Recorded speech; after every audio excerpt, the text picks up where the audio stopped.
Bismillahirrahmanirrahim. Ada aturan dalam ilmu hadis. Jadi di antara aturannya itu sebuah riwayat itu menjadi kuat meskipun asal-usulnya riwayat yang lemah kalau menjadi perilaku sosial. Karena perilaku sosial itu menunjukkan didikan atau pendidikan atau tarbiyah dari leluhur sampai kita. Misalnya saling memaafkan.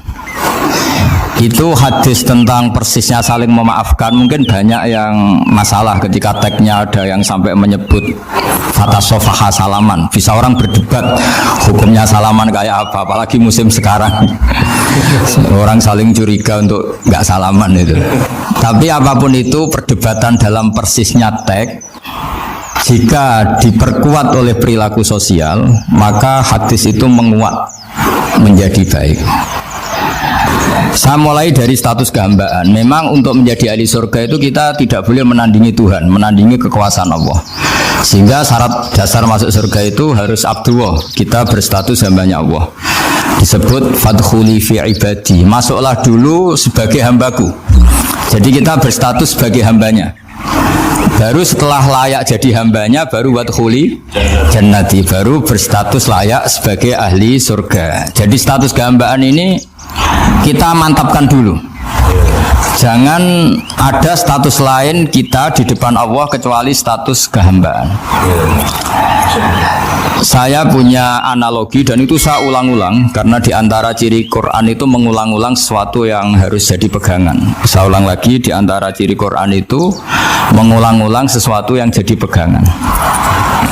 Jika kita belajar ilmu fisika atau ilmu apa saja, maka kita akan bicara materi sesuai statusnya. Jadi kita harus latihan untuk iman kepada Allah. Saya tanpa mengurangi rasa hormat, saya memberi contoh begini. Ini jam, materinya dari besi. Ini kertas, materinya ya kertas. Tentu secara fisik, orang akan bilang jam ini lebih kuat timbang kertas. Dan itu pasti dibenarkan dari segi materi. Tapi kalau Anda beragama dan Anda tahu bahwa pengendali alam raya ini Allah Ta'ala, maka kamu akan bilang, terserah Gus Baha gitu. Bisa saja jam ini saya punya niat saya hancurkan, kertas yang lemah ini saya simpan. Sehingga jam tangan ini 5 menit lagi saya hancurkan sehingga benar-benar rusak. Sementara kertas ini saya simpan sampai bertahun-tahun awet. Nah, kira-kira seperti itulah ilmu manusia. Sesuatu yang kita sangka kuat, ternyata Allah punya rencana menghancurkan itu.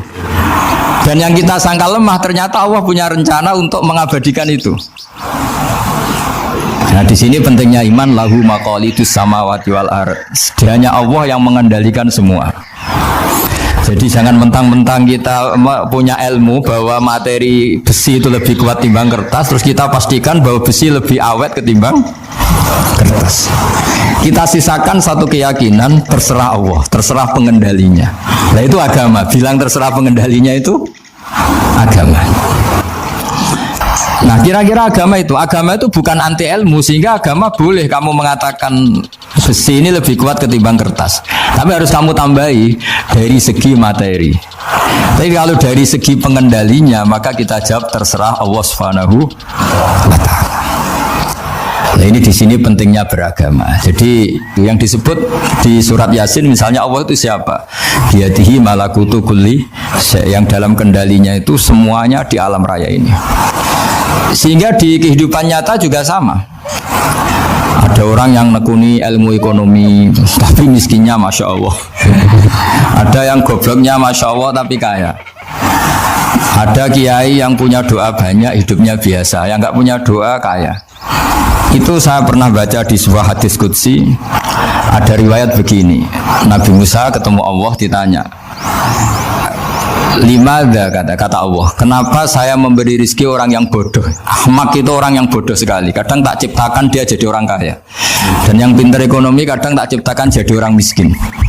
Si Nabi ini tanya, kenapa ya Allah? Supaya dia tahu yang mengendalikan rezeki itu saya, bukan ilmunya dia kan. Jadi banyak orang, misalnya kita yang pinter dipekerjakan orang yang nggak pinter, yang punya pabrik tidak pinter mengerjakan orang yang pinter. Ya kira-kira agama itu seperti itu. Sehingga dalam kitab beragama itu yang paling ditekankan itu tawadhu. Tawadhu itu merasa sopan atau memang sopan betul. Kalau dalam Ihya disebut sekiranya Anda tidak bisa tawadhu secara rasa, tawadhulah secara ilmu. Saya ulang lagi ya, sekiranya Anda tidak bisa tawadhu secara rasa, tawadhulah secara apa? Ilmu. Karena ilmu itu akan abadi. Saya beri contoh begini, saya ini kan misalnya kiai di kampung saya atau di kecamatan saya mungkin bisa merasa hebat karena saya tokoh di sini. Tapi pastikan sebelum ada saya yang bernama Baha ini, agama sudah jalan. Dan di daerah lain yang nggak kenal saya juga agama sudah jalan. Betapa tidak pentingnya saya di kawasan-kawasan yang nggak butuh saya atau di era yang sebelum ada saya. Nah, dengan ilmu seperti itu orang pasti tawadhu karena dia tahu daerah yang nggak ada saya ternyata ya ada masjid, ada agama. Periode yang sebelum ada saya juga agama jalan. Sehingga kita tidak kumo luhur, wah kalau nggak ada saya agama nggak jalan. Zaman Wali Songo tidak ada saya agama ya jalan. Ekonomi juga gitu.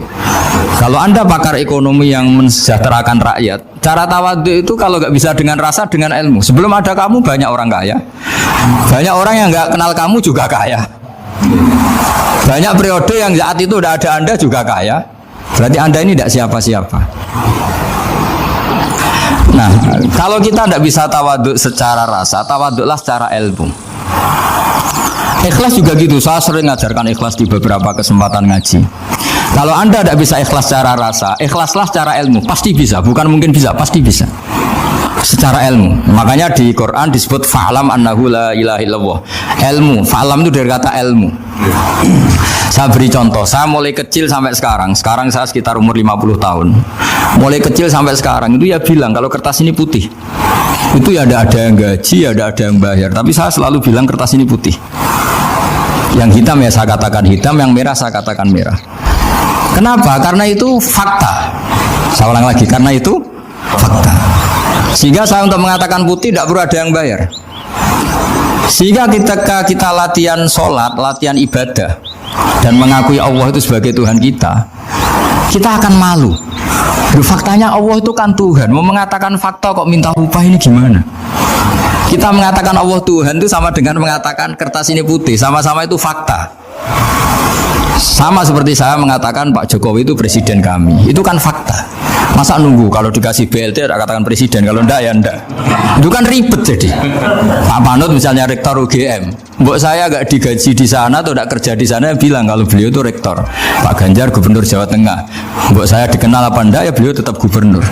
Lama sekali kita mengatakan fakta itu ikhlas. Ikhlas itu artinya enggak minta apa-apa.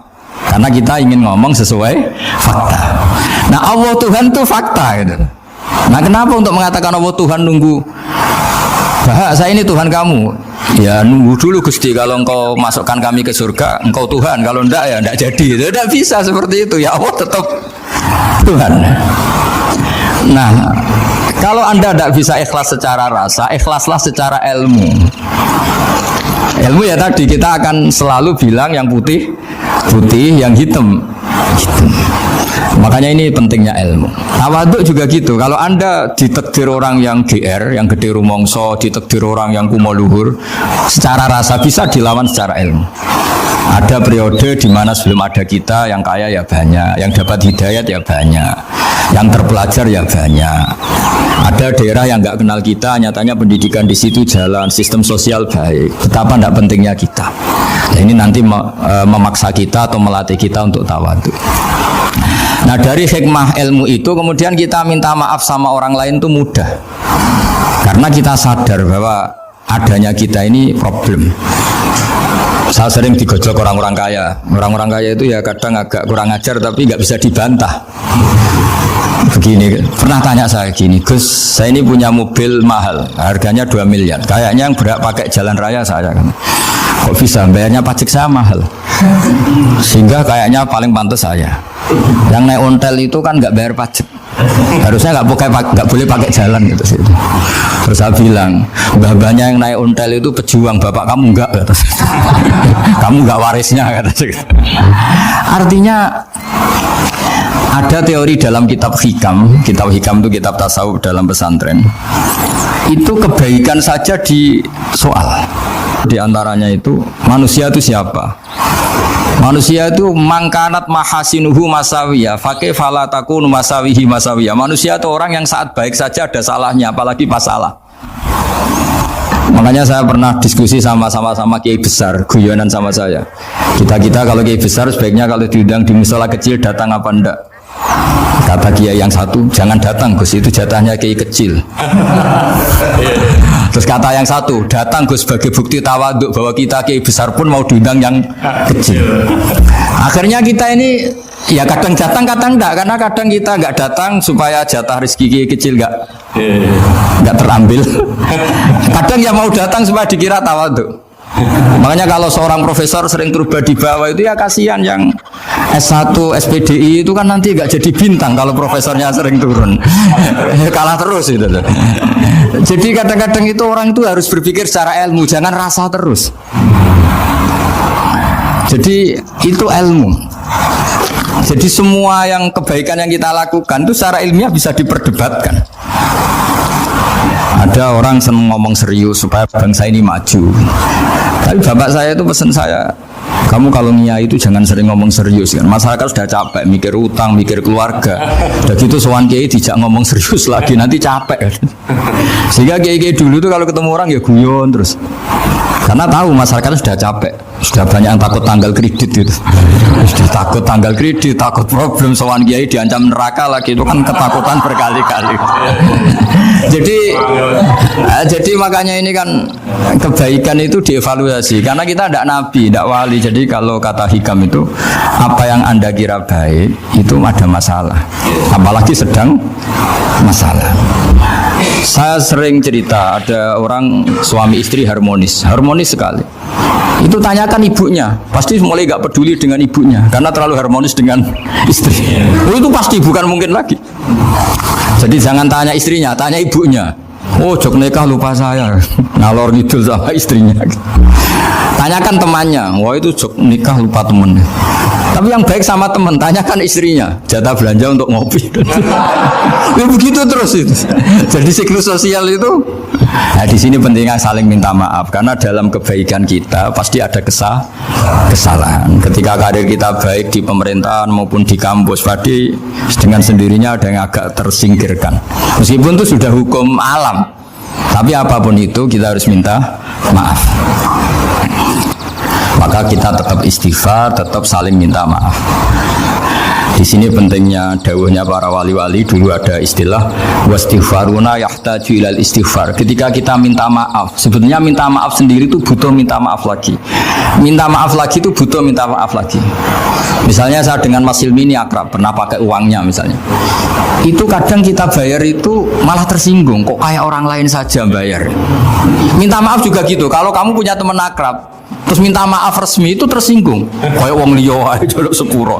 Jadi kadang jaluk sepuro itu malah masalah.